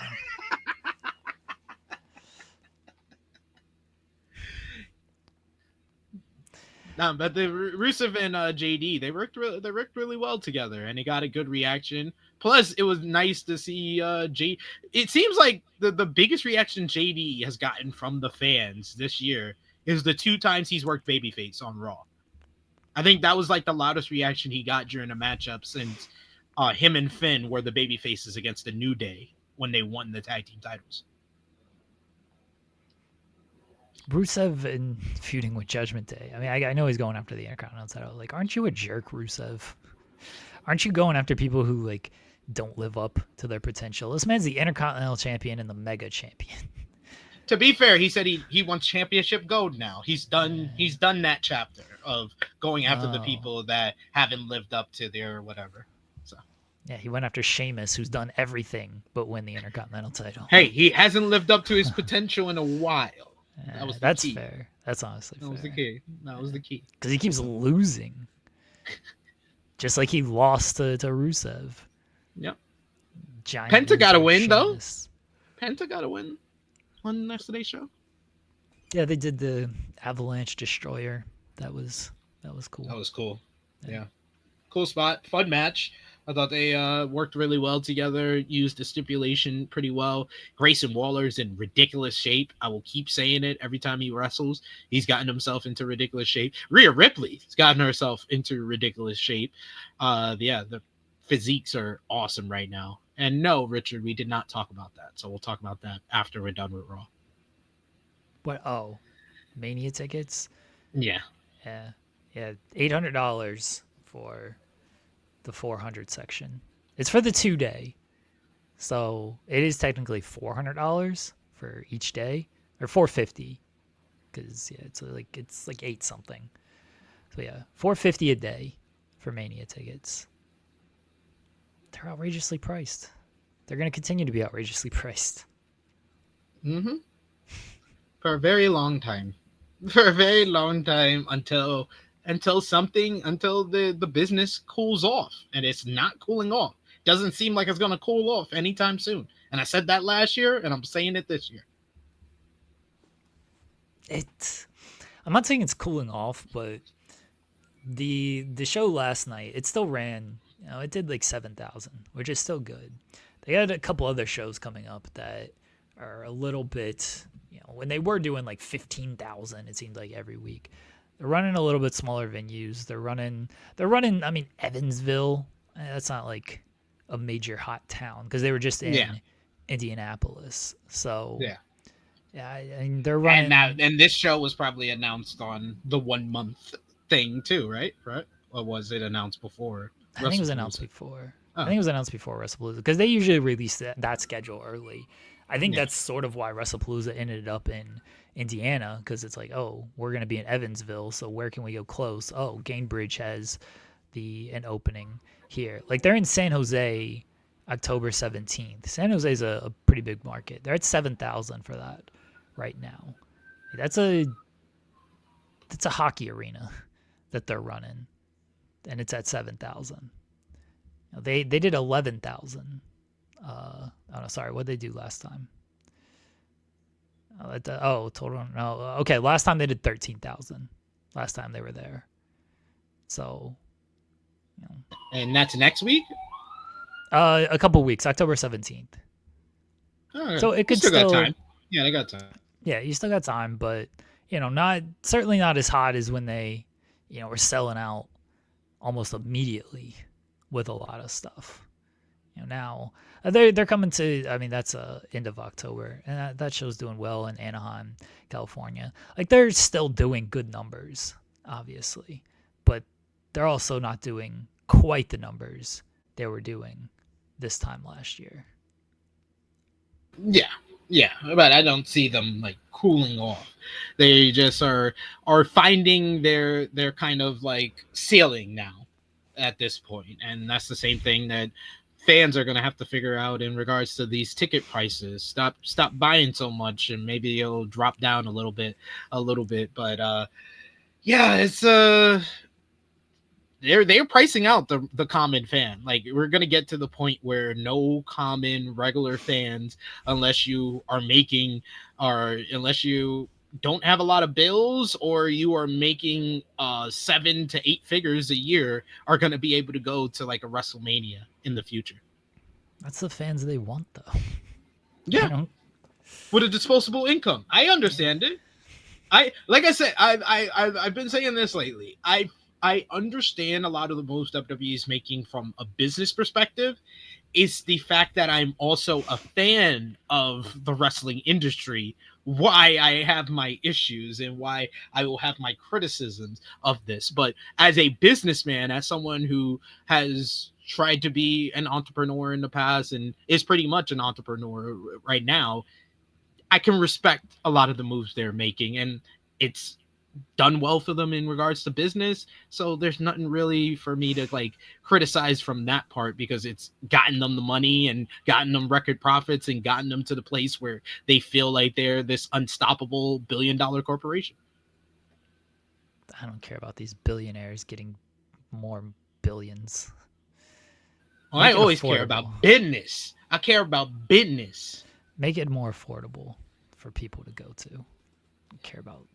You're not going out of business just because you drop ticket prices $30. It's not going to put them out of business. Hey, if they still buying the tickets, raise it 30 more. Raise it up 30 more. Raise it up 30 more. And 30 more. And this 30 man. On top of that. And 30 on top of that. This man. Get out of here. Get out of here, SP3. Trying to price out I'm not paying these prices. So oh, neither am I. What do I care? Like, people will keep paying the prices, and WWE will probably keep raising the prices until people do stop paying those prices. So, what can you do? Again, I'm not going, but they kind of leave me with no option not to go, because I don't want to pay these prices. I can't go even if I wanted to. Yeah, like, I don't want to pay these prices. You know, maybe I would want to go if the prices were reasonable and affordable. You know what? I'll go to this, but at the prices being what they are, I have no desire to go to these shows. So, anything else we need to hit? Oh, I know we gotta run here shortly. Let's get what was that? Get ready to fly. AJ Styles responded to John Cena, said, "Let's do it. I'm ready." We'll see. They're literally gonna build up a John Cena one of John Cena's final matches on social media, because he has no dates between now and Crown Jewel. You already wasted a Raw episode that AJ could have done something to start the build to that matchup. So if this is them working or putting stuff together, like, yo, they're about to make John Cena and AJ Styles on social media, and then they're gonna start the build with AJ and Dragon Lee versus the Americanos. That's like one of the last guys that faces John Cena is facing the Americanos on national TV. It's gonna be AJ and Cena and Dragon Lee against the Americanos at Crown Jewel. Yo, that would be awesome! I would die laughing if they waste a John Cena date on a trios matchup against the Los Americanos. That would be amazing, actually. You know what? I would take back everything I said if they pull that off. If they actually do that, I feel like, fuck it. Fuck it. I respect it at this point. I have no choice but to respect that you spent one of John Cena's 5 final dates on this match. Hey, you just, and Triple H's gonna be, hey, John, you said you just wanted to be in the ring with AJ Styles. Yeah. It didn't matter. It didn't matter how it was. You just wanted to be in the ring with him. I did that. All right, I've put my idea out into the universe. Los Americanos, one of the last opponents of John Cena. I did want to mention, since we are a basketball podcast, and that'll start picking up here in the next coming weeks, because the season starts in a month from today, SP3, and the Houston Rockets are already behind the 8 ball because Fred VanVleet is out for the season with a torn ACL. Very sad. Don't wish injury on anybody. So them losing VanVleet kind of sucks. And hopefully, I don't say hopefully he comes back. It doesn't seem like he's gonna come back, but hopefully he gets back next season, with everything. And I guess Eamon Thompson's gonna run the point for them, and Reed Shepherd, former number 3 pick, who didn't play much at all last year, is probably gonna get a lot of reps. But that's a big loss. Van Vliet, on top of being just a steady veteran, he shoots well from 3. So he has gravity there. He runs the offense. He's good defensively in the system. Oh, that's a tough loss for Houston. Yeah, that's a big loss for Houston. That's really gonna change how they do next season, because that now I can't say that they're like the team, the biggest threat to the Thunder. With losing Chris Van Vliet, it might not be the biggest name to Chris Van Vliet. Imagine. Oh, excuse me. Fred Van Vliet. Fred Van Vliet. That's a big loss for them, because he was like the veteran on that team that was filled with young stars that really overachieved last season, and their defense were one of the best in the whole entire NBA. But Van Vliet was the one who could create shots for himself and others around him. So I think that's a key loss. I can still see them being a top 5, top 6 team in the West, but I can't see them being number 2 anymore. I think Denver's definitely better than them. I would probably think that they're in the same kind of tier now. Losing someone like Van Vliet, that's so important to them. They're in the same tier as like the Lakers, the Minnesota Timberwolves, those kind of teams in the West. Maybe Chris Van Vliet will play point guard for him now, since Fred Van Vliet's out. Chris Van Vliet, let's go. Another Toronto great for the other Toronto great. So they can't sign Russ, which is very disappointing, because Russell Westbrook on the Rockets would be amazing for a number of reasons. Blast. That would be so great to see him and KD on the same team again. Steven Adams as well. Yeah. They can't do it, though, because they don't have any exceptions. They don't have any cap room. They have no way to sign anybody unless they make a trade. Do you think Russ gets signed before the beginning of the season? I don't know at this point. I really don't know, because it seems like Kuminga is still a holdup with everything, because the Kings seem to want him, but they also want Kuminga. I think if and when Kuminga situation gets sorted out, then maybe we'll see where Russ lands. But training camp's open in just a couple of weeks. Media day for most teams starts. Oh, not for most teams. For all teams, starts next week. It maybe starts for a few the end of this week, but I know for a lot of teams it starts next week. So if he's not on a roster by the end of training camp, like, how quickly are you gonna get him in and get him up to speed? Yeah. It's a tough road that they're on right now. This is like the worst timing for an injury possible for any of these teams. So and then they got the Thunder on day 1 of the season. So tough start for the Houston Rockets in regards to dethroning the Oklahoma City Thunder. I feel safer in my Thunder pick. Still standing pat. We're a month away from our predictions, but I'm still standing pat. Okay. And Jose, Russ was productive in certain instances last year. I still think Russ can be helpful to teams, but you got to be a team that's willing to give a little bit with him. And there's just too many teams that I don't think clearly are willing, because they're either not trying to win, and he's not going to go to a team that's not trying to win. He's at this stage of his career, he needs to be on a team that's trying to win. And the teams that are trying to win don't really have a real spot for him. Like, I think Milwaukee could be a team, but that's him and Giannis.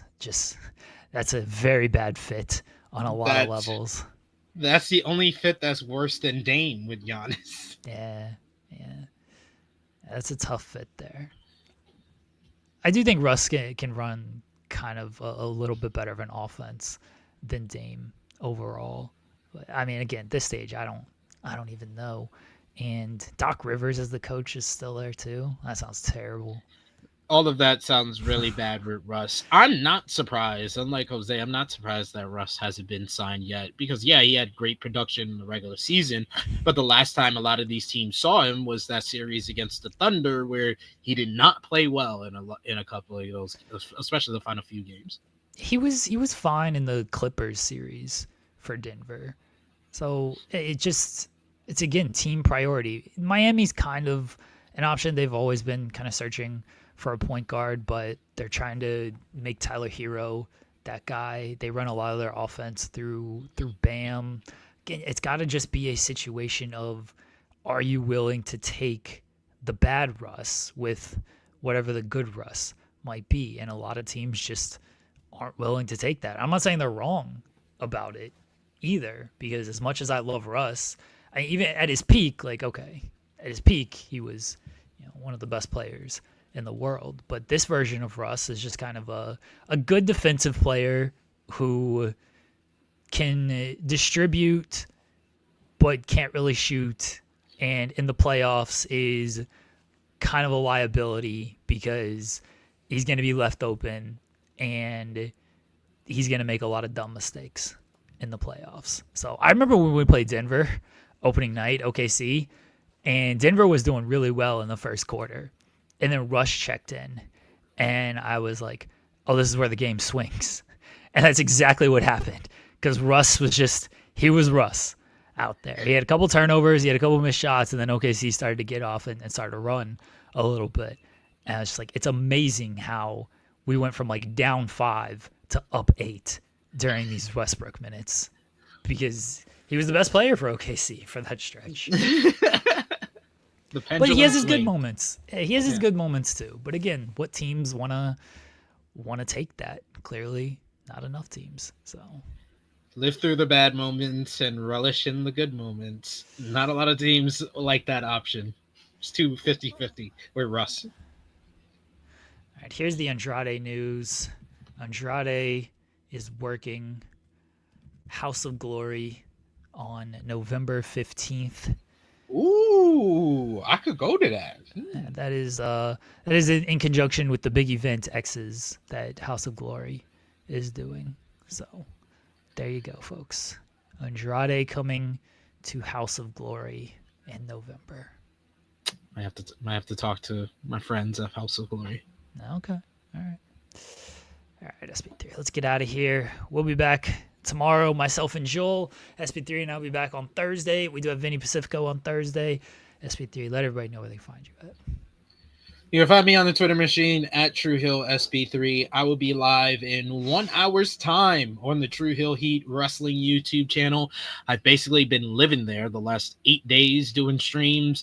I will be there at 1:05 p.m. Eastern Time with Rated Raw review, reviewing last night's Monday Night Raw with Top Guy JJ. We'll talk a little bit about this past weekend with All Out and WrestlePalooza, what Top Guy JJ thought about those. And yes, unfortunately, Romeo is taking another day off, so you can't hear the absolute bullshit he was telling all of us from True Hill Heat about how All Out and WrestlePalooza were both mid-shows. Yes, that was Romeo's opinion on watching both shows. Do I think he watched both shows? No, but that was his opinion. No NXT preview. Obafemi and Trick Williams is going to end in a DQ because all the TNA and in a no contest because TNA invasion. I hope hopefully they have Steve Macklin leading the charge since he's the only one that's knows how to do war like things. I hope that they all wear that Team TNA shirt. I'm Team TNA. Yes, that stupid shirt, please. I hope they all wear it. That's all I ask for during this invasion is they all wear that shirt. Great. There's a lights out match, which I don't know how that's gonna go. That'll be something with Lexus King. I hope they legitimately just turn the lights out. And no, they're gonna give it the lighting of the Wendy Chu Tiffany Stratton match from like 3-4 years ago, where they basically give it the lighting like the first 5 minutes of Hangman versus Kyle Fletcher from All Out. I want them to just fully shut turn off the entire power in the building, shut down the entire feed, and then it just that doesn't look great on TV. Unfortunately, I'm sorry. Well, on TV, it's just gonna be a black screen because they're shutting down the whole feed. Exactly. That's it. And then it comes back on, and you just see Miles Bourne with his hand raised. The winner. And the crowd chants, "This is awesome." This is awesome. That's what I want from this match. That's what we're doing in Ring of Hallucinations. That's the kind of lights out match we're doing. And we got Candice LeRae versus Lainey Reed. Yeah. I think Lainey's gonna get the win. Really? Yeah, because they seem to be trying to position her in some type of feud with Zaruka. So, no, okay. Give her the big opportunity. It makes more sense for Candice to win, but we saw Candice versus Sol Ruka. That's how Sol Ruka got the title. Yeah. Well, I didn't see it because I never watched Speed, but I know most of y'all saw it. I don't think many people saw it. So yeah, 1 million people. 1 million people, Jeremy. What are you talking about? That's why their 3-year deal ended after a year. Oh, I'm catching up on Love Is Blind UK, so we could talk about that next Tuesdays in the weeds. Give you a heads up now, and we'll do. I'll have some blind rankings from this weekend shows on Thursday. Okay. All right, folks. We'll be back tomorrow. Myself and Joel talking NXT because Joel's gonna be so thrilled that he's Team TNA. And they have arrived at NXT with number 12 ranked wrestler on the PWI 500, Joe Hendry. Until then, everyone, we'll catch y'all tomorrow. Bye, everyone. 12?